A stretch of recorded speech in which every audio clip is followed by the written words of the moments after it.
Who's fighting? Nilfgaardian gladiators? Close, but not quite. As you will soon see. Someone's gonna fight a Shamrock with only some bells on its tail to confuse it, slow it down? Whatever is the problem? The beast is a gift from the Emperor, no less.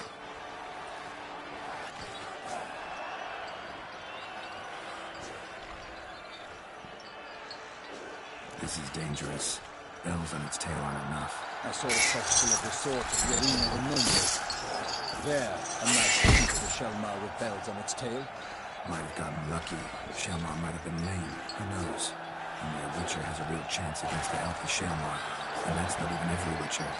Besides which, releasing a monster that dangerous in front of a crowd, plain irresponsible. Who's going to fight the beast? Guillaume, the young man you met. Yeah. Mentioned he'd promised his heart's capture a monster trophy. Great love demands great sacrifice. Let's go.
Fresh set of shoes for my mouth. Rumble at your service, sir. The racing model is one I recommend.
giant belched forth the roar so horrid, it shook all the birds and witches.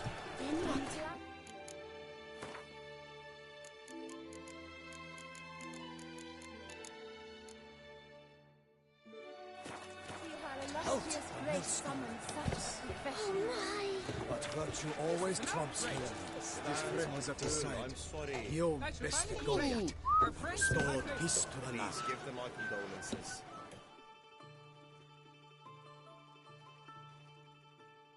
Need to speak to the Duchess, urgently. What's the must? Not Palmer. I'm now. Her united Lead the... Who's fighting? close. Some... What if?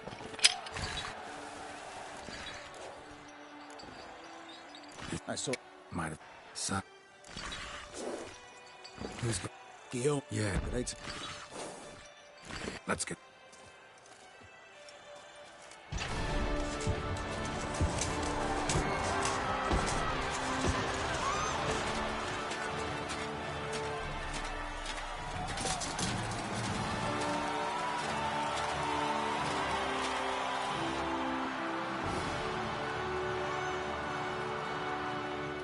I dedicate my imminent victory to fair Lady Vivian.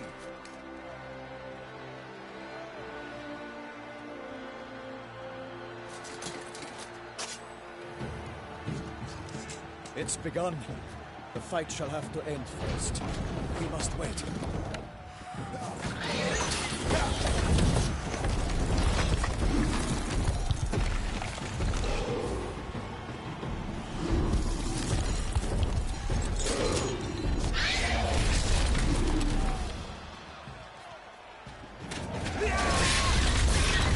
Got a bad feeling about this.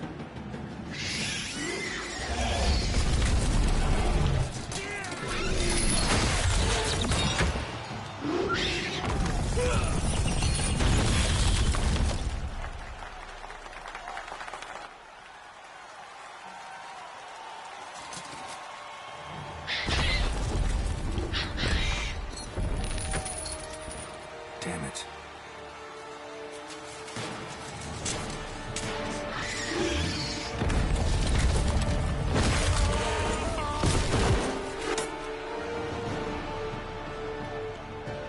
We have to help him.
triumph against all odds!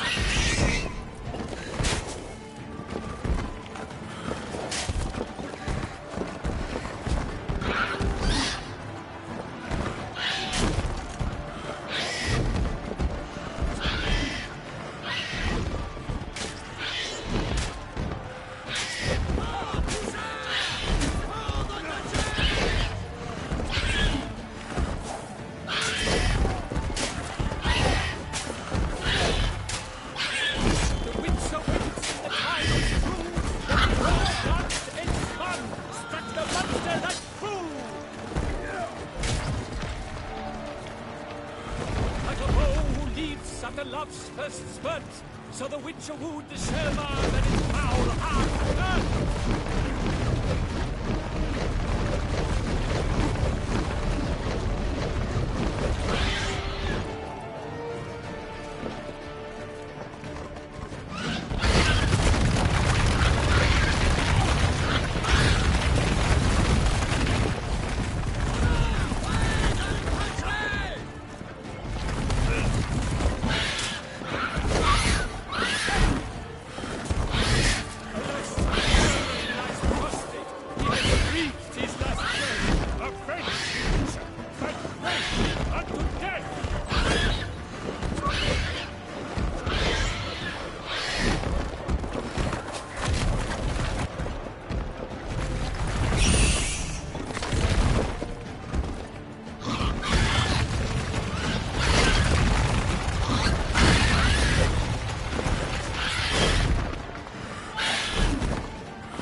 The Selma lies defeated by Geralt of Rivia, master of the witchering trade.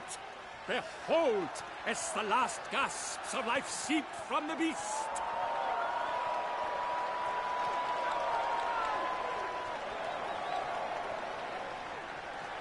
Master Geralt, do what you must. Finish the deed!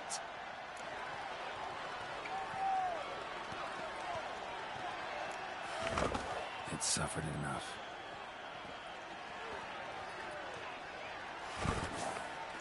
The monster lies slain! The fight is done!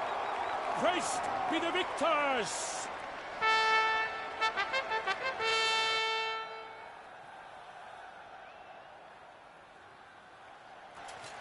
Forgive me. I am not as nimble as in my younger years. You fought bravely. Thanks for your help.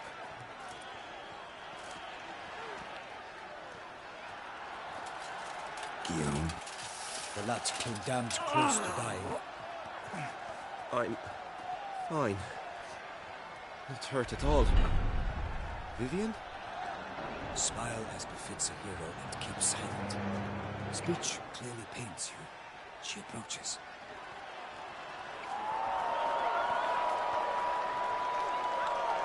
Geralt. We must talk. Vivian. You shall talk later, in the medic's tent. Geralt, magnificent, breathtaking. Your Grace. We knew that to summon you was a brilliant idea. We are delighted, ravished to have struck upon it. And I'm truly, honored. See to our young hero. Hop, hop.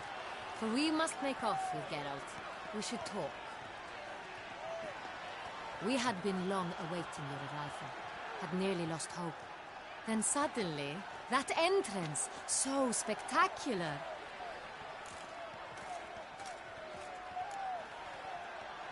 Your Grace. No, Geralt. Though we value your fortuitous intervention in the arena, we would remind you your services have been retained, and as shall soon become clear, you will be generously compensated for completing another task altogether. Your Grace, my contract. I'd like to discuss it. Naturally, but not here. We shall need Damien. He led the investigation pending your arrival. But wherever could he be? Come, we must find him.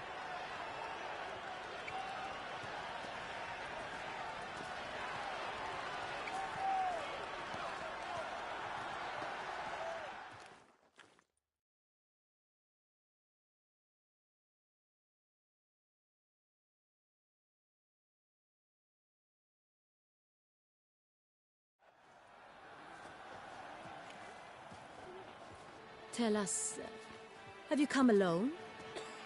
Or did Viscount Julian accompany you? Wish to see Dandelion, Your Grace? Yes. I mean, no. Yes. But solely to tell him we regret. Yes, deeply regret rescinding the death sentence we so justly handed down upon him. If we could turn back time, we would make certain he sat in a tower till he rotted. No, we would ensure he was broken on the wheel, then drawn, hanged, and quartered.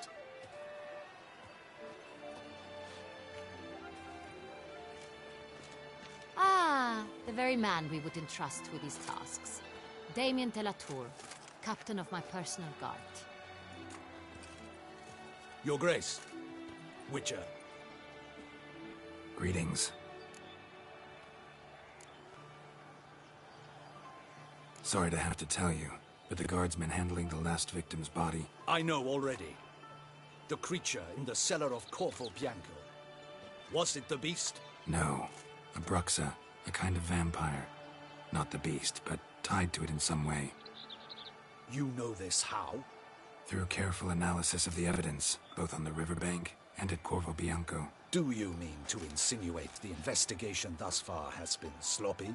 Geralt insinuates nothing of the sort. We must listen to him attentively. I examined the body of the beast's last victim. Might have found something. Need to analyze it. A quiet place, that's what I could use most right now. And maybe the help of an alchemist or a mage. Also like to hear all you know about the previous victims. Take it Sir de la Tour is my man for that.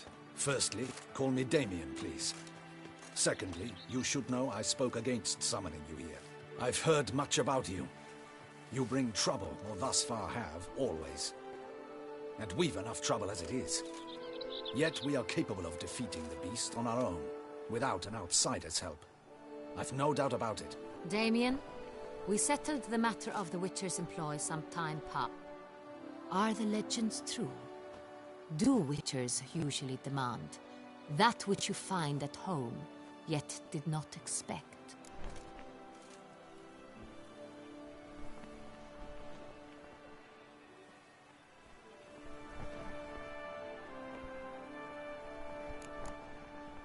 Not quite, Your Grace. Law of surprise, it's something we invoke at times, but rarely. Usually we just take gold. Disappointing. This law sounds rather romantic. On the other hand, on returning to the palace, we would likely find impatient petitioners or a set of sample fabrics for a new dress. poor rewards both. I fear you'd not have much use for any of the surprises we are likely to come upon. Thus we've decided you shall receive the deed to a vineyard, Corvo Bianco, and a sum of coin. You will doubtless consider this adequate. Title to the vineyard shall be given to you at once. Surely you'll need lodgings while you hunt. The coin, however, will be yours only once you have slain the beast. Lovely, generous gesture, Your Grace. But, Corvo Bianco, isn't it the Duchy's temporary morgue? Is it now?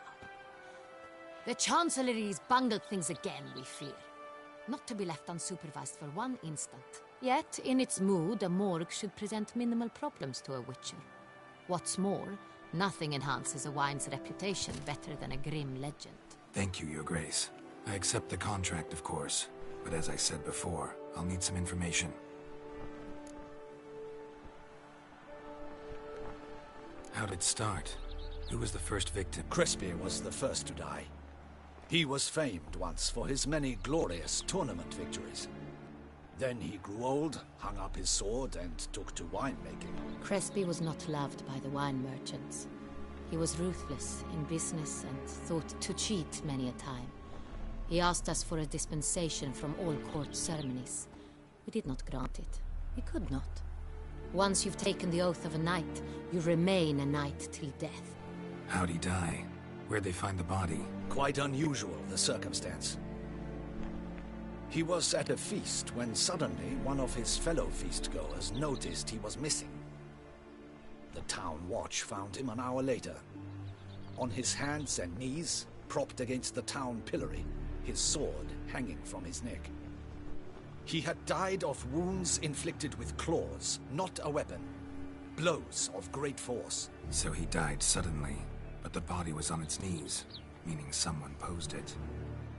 So it seems.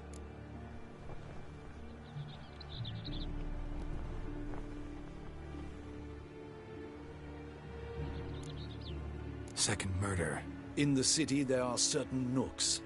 No one reasonable ventures there after dark. Ramon Dulac's corpse was found in one such place. With the first murder, terror gripped the city. Its inhabitants grew wary, kept to safe areas. Consequently, news of the second victim came to us from a group of concerned cut-purses. Criminals fear the beast? Telling in a way. Take it you've excluded the possibility that Ramon died at the hands of these bandits. Do you believe me an amateur? Not hands, but claws killed Ramon Dulac. The wound was deep, clean. His body was found in the gutter, dressed in nightshirt and cap, a pillow placed under his head, and his sword replaced by a bed warmer. Ramon Dulac, a knight who but a dozen years past was an advisor to our father, the Duke. Someone went to a lot of trouble to make him look ridiculous. Maybe revenge was the motive. It's the He make Lots of similarities between the victims. All the bodies were found in strange places, under extraordinary circumstances. Seems the murderer, whoever or whatever it is, has some meaning to convey. These were honorable men.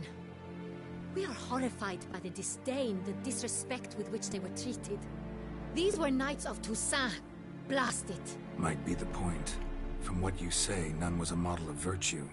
Ever considered that's what the beast's trying to draw attention to? All the murdered men were knights who swore fealty to the 5 chivalric virtues.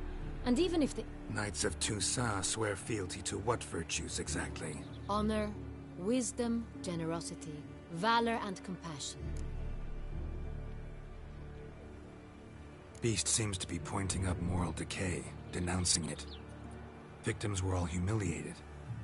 Might have been murdered to emphasize their lack of specific chivalric virtues. Can't discount the theory if it's on the lips of everyone in town. Say our reasoning's right. Next murder will be just as showy and denounce the victim's lack of the 4th virtue, valor.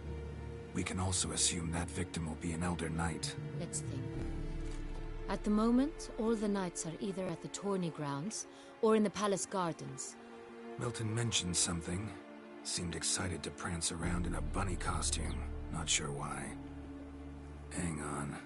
Strange circumstances. A knight advanced in years. The famed cowardice of rabbits. Could it be that simple? Is Milton de Peyrac-Peyren the next victim? Milton also knew Delacroix. Told me so down by the river. Damien! To miss something so obvious. De Peyrac-Peyren, Crespi, Delacroix, and Delac formed the nightly team. It was years ago, but... Your Grace, we need to find Milton immediately. Rather problematic. You see, the garden entertainments are due to start, and he's disguised as the Hare, hiding somewhere, waiting for some tipsy courtiers to find him. The Hare's hiding place is a... We must call off the game. First and foremost, we must remain calm.